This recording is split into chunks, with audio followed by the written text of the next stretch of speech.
Hey, how you doing, man? Good to see you. How you doing? Good to see you again. Check out his pants. I know. Thank you. Thank you. Very cool. Good to see you again, Good to man. see you. Congratulations. Thank you. Yes, You it's did it. You been did it. So I am with Mayor-elect Zohran Mamdani. After the election, you released a video that had my MAGA relatives in a tizzy. You're sending me this video of yours where you're asking for money to fund your transition Yes. team. And I'm trying to explain to them that transition costs are normally quietly funded by lobbyists and special interests. So please, for everyone at home, explain how taking $5, $10 in transition donations makes your campaign people powered rather than lobbyist powered.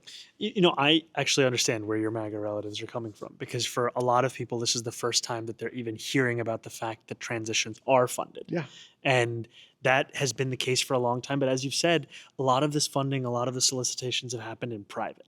Yeah. And what you'll find is in previous transitions, the number of donors are far fewer. The average size of a donation is far higher.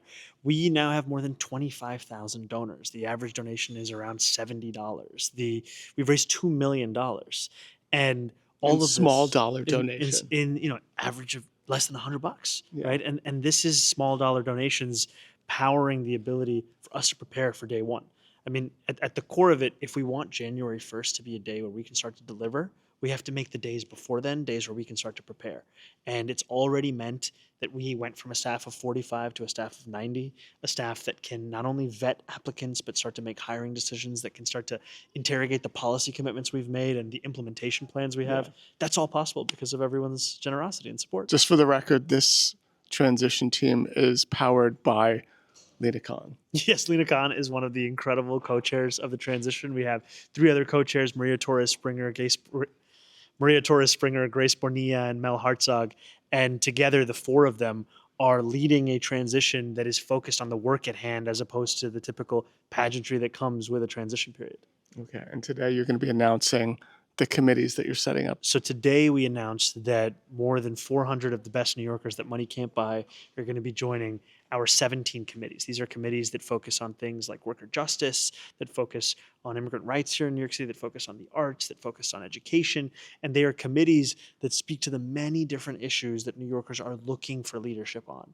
And what was so exciting about being in this room, which is where we announced this, was that these are New Yorkers who are already doing the work of keeping the city dreaming, or some of them are doing the work of keeping the city running. But all of them together are doing the work of making the city great. Fantastic. And lastly, you mentioned while you're on MSNBC that there was MAGA for Mamdani. Yes, yes. Okay, so Did you see his song that he made recently?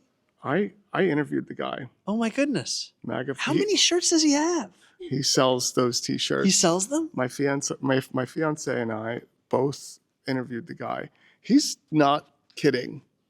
He is very much in love with Trump. He's very much in love with you. I might have He to is get so one of these excited. shirts. You're gonna get a mag. Do you want a MAGA for Mamdani shirt? Just for posterity. I interviewed him the day before you met with Trump. So just how was meeting Trump? It was a productive meeting. It came back again and again to New York City. I mean, we spoke about things as big as housing costs and things as specific to the city as ULURP. We were talking about zoning changes and how difficult it is to build in this city. Oftentimes, what I've heard from New Yorkers is the things that keep them up at night, it's not politicians, it's whether politics will actually serve the needs that they have. The need of being able to afford to live in the city, of being able to be safe in the city. And I spoke directly to the president about the importance of the cost of living crisis and the importance of keeping every New Yorker safe. And that's what I intend to do. Okay. I mean, did you bargain away the city in this? Did you make any type of deal that we should know about? No, that's not this administration. Okay. Awesome. Good to know. All right. Awesome. Thank you so much. Zohran Mamdani, everyone. Not allowed us to build that kind of housing. Just recently I had a meeting with President Trump in the Oval Office, and amidst everything that we discussed, one of the topics was also ULURP. And we spoke about how difficult it is to build in this city and how important it is for us to build more housing to make this a city that every New Yorker can afford. And Maria, I don't know. I'm extremely excited about the whole platform, and who knew that ULURP brings people together? Did you discuss any specific changes to ULURP with the president? We talked about how difficult it is to understand that alongside costs of materials and labor, there is also a pronounced cost in this city of waiting, and how that is one firmly within our control and one that we want to take on in the next administration. 2 questions. two new transition committees you mentioned, community organizing and worker justice.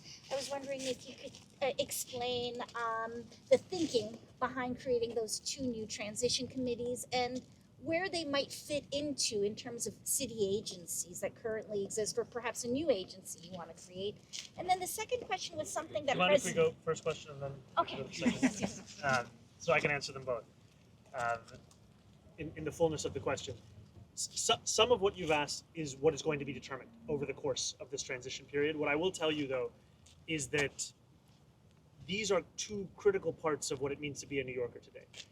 We have workers across the city who have to deal with conditions that should frankly shame us, and workers who have to deal with wage theft that is often overlooked as if it is not an issue in this city. And to have a committee that is specifically dedicated to worker justice, it acknowledges both the ways in which city government has fallen short in delivering this in the past, and also the opportunities we have to finally do so now.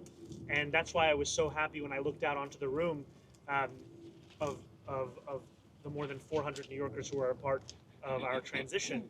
I could see not only labor leaders, but also rank and file union members who have experienced these kinds of struggles themselves. And community organizing, there has too often been a distance between the intent of what City Hall does and the impact of what it actually has in any given neighborhood across the 5 boroughs. And you will typically find out from the New Yorkers who live there of the ways in which it's fallen short. And we want to use this period as an opportunity where we learn from those lessons, we learn from that history, and we also learn how City Hall could be far more effective in actually executing its vision.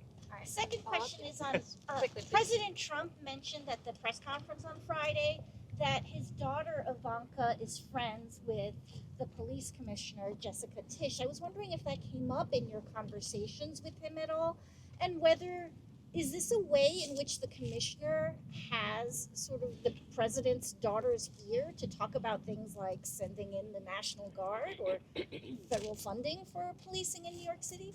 We spoke about the commissioner. I spoke about my decision to retain the commissioner, and we both chatted about the record that she brought forth leading the Department of Lowering Crime across the 5 boroughs and starting to deliver accountability. And I use that also as an example for my commitment to public safety in the conversation we had, a conversation that also centered on the affordability crisis. All right, we'll go with Jeff right here.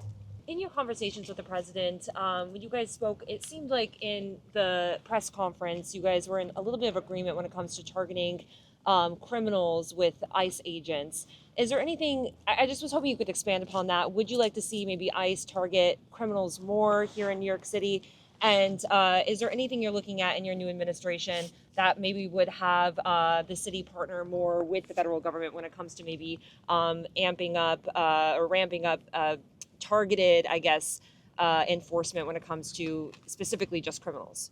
What I said to the president is that New York City's sanctuary laws have a provision within them that allows the city to work with the federal government for a specific set of serious crimes.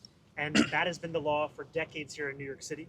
What's giving so many New Yorkers, including myself, a deep amount of concern is that the focus of ICE's immigration efforts have not been on those serious crimes. They have in fact been on children as young as 6 years old being detained and deported. They have been on New Yorkers whose crime seems to just be being here in New York City.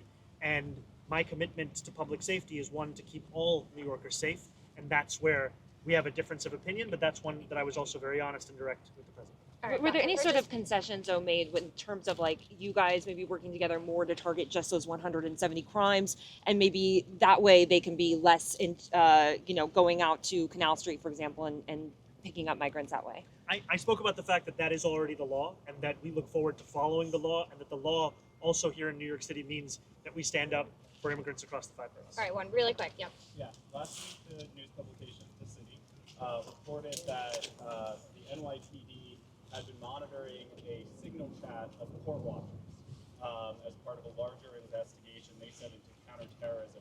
Is this something that your administration will continue? It brought up, the controller said this brings up serious hand-shoe guidelines violations. Is this, it's protected speech, people are allowed to go watch court. Is this something your NYPD will continue? That's deeply troubling to me, and that's something that we're going to look into. I think I was speaking to a Pastor Galbraith, Brooklyn, few months ago who told me about the experience where he went to visit 26 Federal Plaza with a congregant of his who was faced with a deportation order. And part of the reason that she was able to go home that day was because of the court watchers who were there that day. So this is something that we're going to follow up on. This is in no way something that is a part of our policy. Thank you guys. Commissioner Tisch? Yes. All right, we're gonna go this way. Ron, what's the Thank you reaction guys. to the dismissal of Tish James's case? Very excited.